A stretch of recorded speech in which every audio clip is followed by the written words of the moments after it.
অধীর বলল, এত সুন্দর জিনিস কি করে বানালে? আমি এবারে চিনালি করে বললাম, তোর জন্য সব বানিয়েছি। এরপর আমরা প্রস্তুতি নিলাম। কিছুক্ষণ পরেই ও আমার চোখে চোখ রেখে বলল, মা দিচ্ছি এবার। আমি বললাম, দাও, লাগাও, এবার ভালো মতো লাগাও। এরপর ও মেশিনটা সেট করে দ্রুত চালান করে দিল। বন্ধুরা, আজ তোমাদের শোনাবো আমি আর ননদ একসাথে আমার ছেলের সাথে কিভাবে খেললাম সেই কাহিনী। পুরো ভিডিওটি দেখলে না করে থাকতে পারবে না, গ্যারান্টি দিলাম। তাই না টেনে দেখতে থাকো। তার আগে আমার চ্যানেলটি সাবস্ক্রাইব করে দাও। আমার নাম মধুমিতা ব্যানার্জি, বাড়ি হাওড়া, সালকিয়ায়। আমার স্বামী চাকরি করেন একটা বড় কোম্পানিতে। আমাদের সংসারের সব মিলিয়ে লোক সংখ্যা 4 জন। আমার স্বামীর নাম অলোক ব্যানার্জি। বর্তমান তার বয়স 52 বছর। আমার বিধবা ননদ নাম অঞ্জনা, ওর বয়স প্রায় 43-44 বছর। ওর একটি মেয়ে ছিল, তার বিয়ে হয়ে গেছে। আমার একমাত্র ছেলে অধীর ব্যানার্জি বর্তমানে একটা সরকারি মেডিকেলে পড়াশোনা করে। ওর বয়স এই 20 কি 21 হবে, অন্যদিকে আমার বয়স 40 হবে। স্বামী সারা জীবন বাইরে বাইরে থেকেছে। এমন চাকরি যে মাসে 10 দিনের বেশি বাড়িতে থাকতে পারে না। ননদ আমাদের এখানে থাকে এই বছর 3 হলো। সব মিলিয়ে খুব সুখেই আছি। গত 2 বছর আগেও স্বামীর যা সঙ্গ পেতাম তাতেই চলে যেত, কিন্তু ইদানিং হঠাৎ আমার কাম দিনে দিনে বাড়তে থাকে। আমার কলেজ জীবনে সব বান্ধবী মিলে নানা বই ও ম্যাগাজিন কিনতাম, তার মধ্যে মাঝে মধ্যে এই জাতীয় বই আমার হাতে এসেছে। বর্তমানে যে রকম গল্প, মানে বাবা মেয়ে, পিসি ভাইপো, ভাই বোন ও ছেলের সম্পর্ক তখন ছিল না। কিন্তু এখন যে সব বই আনে তাতে এই গল্পগুলো খুব থাকে। যা হোক, ননদ আসার পর অধীরের দেখাশোনা উনি করে। ছেলেও সব সময় পিসি ছাড়া কিছু বোঝে না। আমার ননদ দেখতে খুব সুন্দরী, স্বাস্থ্যবতী। বিধবা হলেও এখনো যেন একটু কমেনি। দাবগুলো দেখতে ঠিক আমার মতনই, তার মানে বেশ বড়ই। পাড়ার বুড়া বলে আমাকে ও ননদকে মনে হয় এক মায়ের পেটের বোন। ননদ বিধবা হওয়ার পর থেকেই আমাদের এখানে থাকে। মাঝে মাঝে তাই আমি ননদের উপর সংসার ছেড়ে বাপের বাড়ি যেতাম। 5-7 মাস আগের কথা। দিন 10 বাবার বাড়ি থেকে বেরিয়ে এসে হঠাৎ একদিন ভোরে আমার ঘুম ভেঙে গেল। তখন আমি মনে মনে ভাবলাম ননদকে ডেকে চা করতে বলি, কিন্তু ওর থাকার ঘরের কাছে গিয়ে দেখি দরজা বন্ধ আর জানলাও ভেজানো। ওদিকে ভেতর থেকে কেমন একটা আওয়াজ আসছে। তাই ডাক দিতে গিয়েও আমি চেপে গেলাম। কান পাততেই শুনলাম ছেলে বলছে, ও পিসিকে ধরো ভালো মতো। ননদ আস্তে আস্তে কথা বলছে, তাই শোনা যাচ্ছে না। ছেলে বলল, পিসি ট্যাবলেট খেয়েছ তো? ওর পিসি বলল, বেশি কথা বলিস না, কম কথা বল, তোর মা জেগে যাবে। তখন অধীর বলল, না মা এখন জাগবে না, মার তো আর তোমার মতো খাওয়ার বাই নেই যে জেগে থাকবে। অঞ্জনা বলল, তোর পিসে মশায় যতদিন ছিল আমার কি এত চাহিদা ছিল বল? এখন মেঠাতে তাই তোর সঙ্গে করি। তবে তোর মতো না যে সব সময় চাই। আমার সপ্তাহে 2-3 দিন হলেই হয়। এরপর পিসি ভাইপোতে অনেকক্ষণ ধস্তাধস্তি হলো। আমি বিরক্ত করলাম না। বিকেল বেলা ছেলে পড়তে গেলে আমি ও ননদ অঞ্জনা ছাদে গেলাম। তারপর আমি ননদকে বললাম, অঞ্জনা, তোমার এখানে কোনো অসুবিধা হচ্ছে না তো? তুমি তো আমার ছেলেকে কি জাদু করেছ যে সবসময় শুধু পিসি আর পিসি? ননদ বলল, আমি আর কি করলাম? আমি বললাম, কিছুই করনি। আমার এই কথা শুনে অঞ্জনা ঘাবড়ে গেল। তখন আমিও আর রাগ ঠাক না করে ওকে জিজ্ঞেস করলাম, তোমার আর অধীরের সম্পর্ক কত দিনের? আমার মুখ থেকে এই কথা শুনে ননদ আরো ঘাবড়ে গেল এবং ব্যাপারটা অস্বীকার করল। তারপর আমি বললাম, দেখো, সত্যি কথা বলো, আজ আমি সব দেখেছি। এবারে ও ধরা পড়েছে এটা বুঝতে পেরে আমার পা ধরে বলল, বৌদি, আমায় ক্ষমা করে দাও, প্লিজ দাদাকে বলো না, তাহলে আমার আর রক্ষে নেই, আর আমি বাঁচবো পারবো না। এরপর অঞ্জনা চোখ মুছতে মুছতে উঠে পড়ল। আমি বললাম, এবার বল কি করে হলো?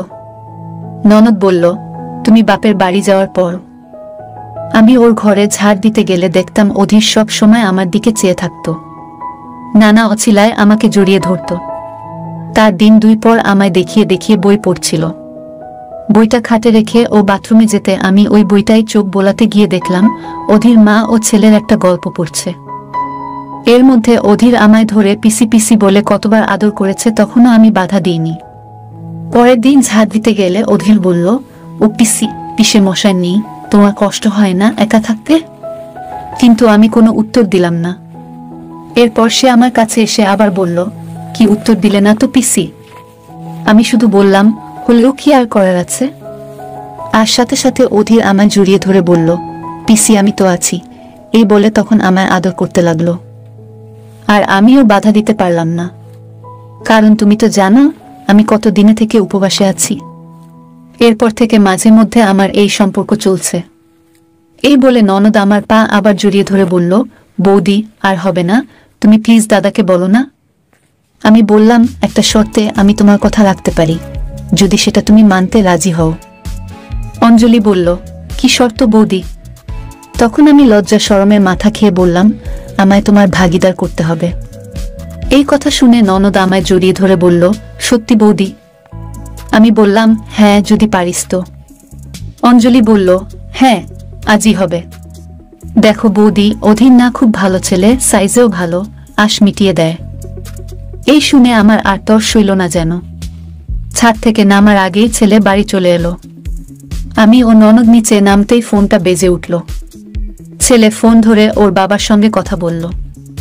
স্বামী খবর দিয়েছে যে আজ উনি বাড়ি ফিরবেন না। কথাটা শুনে আমি আর অঞ্জলি মনে মনে ভীষণ খুশি হলাম। তাই আজ আমি রান্না করলাম। তবে অঞ্জলি অধীরকে খেতে দিল। তারপর আমরা দুজনে খেতে বসলাম। খেতে খেতে আমার ননদ বলল, বৌদি বলেছি, ও রাজি আছে। কথাটা শুনে আমার আর খাওয়া হলো না। খাওয়ার পর ননদ বলল, বৌদি একসাথে করবে? আমার তখন ভীষণ লজ্জা করছিল, তাই বললাম, না ওসব হবে না। ননদ বলল, বৌদি এবার তাহলে কিন্তু বিপদ হবে, তোমার ছেলে যা। আমি বললাম, যদিও হয় তবে একা তুমি থাকতে পারবে না। ও বলল, আচ্ছা তাই হবে। এরপর আমি আমার শোবার ঘরে এলাম এবং বিনা মশারিতে খাটে শুয়ে পড়লাম। কিছুক্ষণ পর দেখতে পেলাম অধীর হঠাৎ ঘরে ঢুকল। তারপর সব জানলা দরজা ভালো করে বন্ধ করে টিউব লাইট নিভিয়ে নাইট ল্যাম্প জ্বালিয়ে খাটে এসে বলল। কিন্তু আমি কোনো সাড়া দিলাম না। এরপর অধীর আমার ডান হাতের আঙ্গুল ধরে ডেকে বলল, মা ও মা। আমি তখনও কোনো সাড়া দিলাম না। তারপর হাত দিতেই আমার শিউরে উঠল। আমার আর সহ্য হচ্ছে না। অধীর আবার ডাকল। আমি বললাম, কি? ও বলল, উঠো না। আমি বললাম, লজ্জা করছে। অধীর বলল, আর লজ্জা কিসের? তারপর আমি উঠে বসলাম। তখন দেখতে পেলাম ও ডাবগুলোর দিকে এক দৃষ্টিতে তাকিয়ে রয়েছে। তখন আমি খানিকটা লজ্জা মাখা মুখে অধীরকে বললাম, এই অনেক হয়েছে, অমন করে কি দেখিস? অধীর বলল, এত সুন্দর জিনিস কি করে বানালে? আমি এবারে চিনালি করে বললাম, তোর জন্য সব বানিয়েছি। এরপর আমরা খেলার প্রস্তুতি নিলাম। কিছুক্ষণ পরেই ও আমার চোখে চোখ রেখে বলল, মা দিচ্ছি এবার। আমি বললাম, দাও। এরপর আমি মর্মে মর্মে অনুভব করলাম মজাটা কেমন লাগে। খানিক খেলে অধীর আমাকে জিজ্ঞেস করল, তোমার ভালো লাগছে তো? আমি বললাম, তোর মতো ছেলে করলে ভালো না লেগে পারে? অধীর বলল, তুমি কি শুধু বারবার করলে করলে বলছো কেন? ঠিক করে বলতে পারো না? আমি তখন একটু হেসে বললাম, তোর ওসব শুনতে ভালো লাগে বুঝি? অধীর বলল, সেটা তুমি বোঝ না?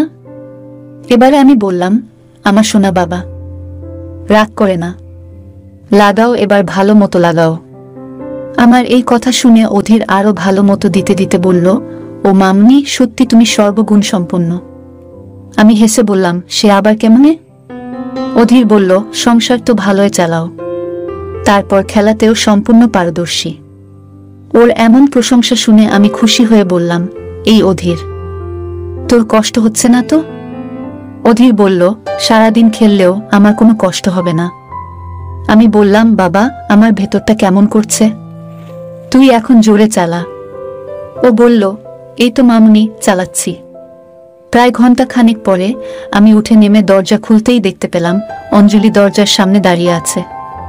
তারপর আমি ফ্রেশ হয়ে এসে দেখতে পেলাম অঞ্জলি আমার ছেলের রুমে গিয়ে ওর পাশে বসে আছে। তখন আমি বুঝতে পারলাম এই 1 ঘন্টা দেখতে দেখতে ওর অবস্থাও খারাপ হয়ে গিয়েছে। কিন্তু আমাকে দেখতে পেয়ে অধীর ওর পিসিকে বলল, এখন শোবে পিসি, যাও, কাল কথা হবে। ননদ চলে যেতেই অধীর সোফা ছেড়ে উঠে আমাকে বলল, মা ওঠো। আমি উঠতে ও বলল, আরেকবার করবে নাকি? আমি তখন ওকে ধরে বললাম, হ্যাঁ বাবা, এখন আর একবার না করলে ঘুম আসবে না।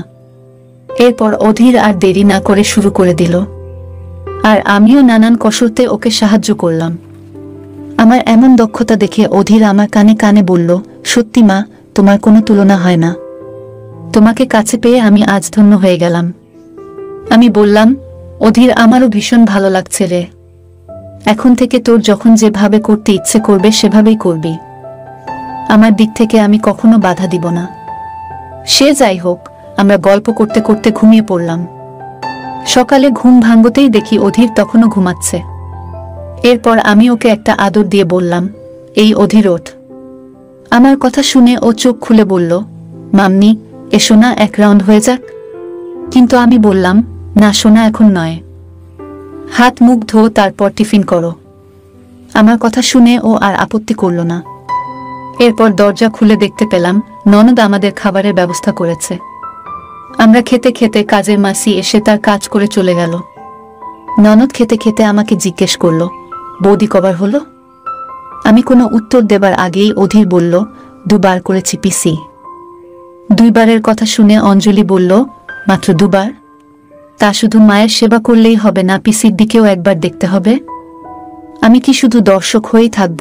তখন অধীর বলল, পিসি, দুঃখ করো না, আজ তোমায় দুপুরের আগে দিতে পারছি না। অঞ্জলি বলল, ঠিক আছে, আমি তো অনেকদিন ধরে পাচ্ছি, তাই তুই তোর মায়ের মনের আশা মেটা।